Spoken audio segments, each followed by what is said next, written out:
Hi friends, இன்றைக்கி வெள்ளிக்கிழமை சோளக்கல் மாரியம்மன் கோயிலுக்கு வந்திருக்கோம். இது பொள்ளாச்சிக்கு பக்கத்தில் இருக்குது. இப்போ தான் இங்கே தேர் திருவிழா முடிஞ்சது.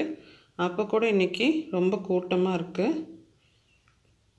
மரங்கள் சூழ்ந்த இயற்கை சூழலோட ரொம்ப அழகாக இருக்கும். ரொம்ப பிரசித்தி பெற்ற கோயிலும் கூட. லெஃப்ட் சைடில் இங்கே 2 குதிரைகள் இருக்குது. இது என்ன மரம்னு தெரில, ஆனால் உடம்பு சரியில்லாதவங்க சாமிகிட்ட வேண்டிட்டு உடம்பு சரியானதும் இங்கே உருவ பொம்மைகள் வாங்கி வைப்பாங்க. கால் கை உருவத்தோடு இருக்கக்கூடிய பொம்மைகள்லாம் இங்கே நிறைய வச்சுருக்காங்க.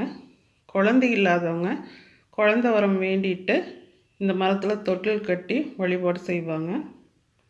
குழந்தை பிறந்தோடனே இங்கே பொங்கல் வச்சு மொட்டை அடிப்பாங்க. கோயிலோட லெஃப்ட் சைட் மாதிரி ரைட் சைட்லேயும் 2 குதிரைகள் இருக்குது. ரொம்ப அழகாக வடிவமைச்சிருக்காங்க. கோயிலோட ரைட் சைடில் விநாயகர் திருக்கோயில் இருக்குது. அதோட கோபுரத்தை தான் பார்த்துட்ருக்கீங்க. இப்போ நம்ம விநாயகர் கோயிலை சுற்றிட்டு குதிரையோட முன்பக்கமாக வந்துட்டோம். விநாயகர் கோயிலை ஒட்டியே பொங்கல் வைக்கிறதுக்கான இடம், பூமுடி கொடுக்கறது, மொட்டை அடிக்கிறது, அதுக்கான இடங்களெல்லாம் இருக்குது. அது மட்டும் இல்லாமல் குளிக்கிறதுக்கும் அங்கே இடம் இருக்குது. இங்கே வழிபாடு செய்கிறவங்களுக்கு வேண்டியது கிடைக்குங்கிறது ஐதீகம். நீங்களும் உங்களுக்கு டைம் இருந்தால் ஒரு வாட்டி இந்த கோயிலை விசிட் பண்ணி பாருங்கள்.